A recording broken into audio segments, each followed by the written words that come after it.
lot of people will ask what the timeline is. When are we going to be able to get this? And I always say that my crystal ball is broken at this point.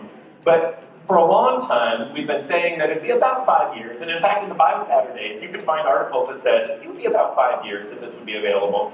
And that was 40 years ago. But I can definitely say that we're closer to this being true now than we were then. So what I would say is we need some more definitive safety studies. We need to get a finalized system that's going to be useful commercially, have industry agreements that we sign on with.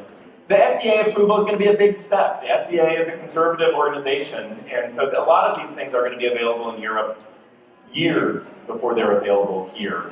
And again, I think that bedside artificial pancreas is probably moving toward going to be available in Europe. And some of these other technologies are going to be available before full closed loop, and one of those is the remote monitoring system. So remember, the DIAS, the smartphone, uploads all of the data, and so you can follow your loved one's blood sugar and their insulin delivery over time remotely. And so I think that this will hit the market within the next few years also. In fact, Dexcom has, we just learned last night, has a version of this that's coming out that doesn't have the insulin part of it, but has loved ones that are going to be able to follow a CGM tracing via a smartphone and get alerts when there are low blood sugars if they want.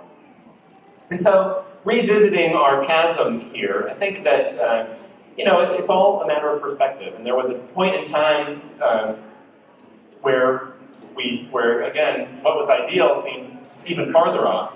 If we revisit this now, we weren't yet able to get our artificial pancreas back. But I do think we have some improvement in not having to worry about hypoglycemia, being a little bit more flexible in food, where if we make mistakes, the system will kick in.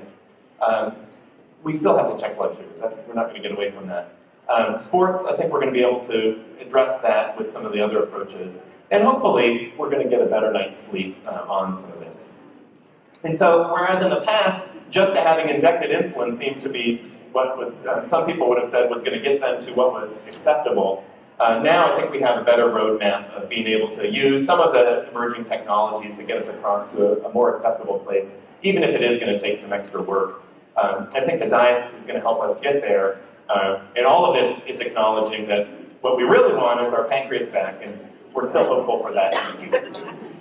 Thanks for your attention, really appreciate it.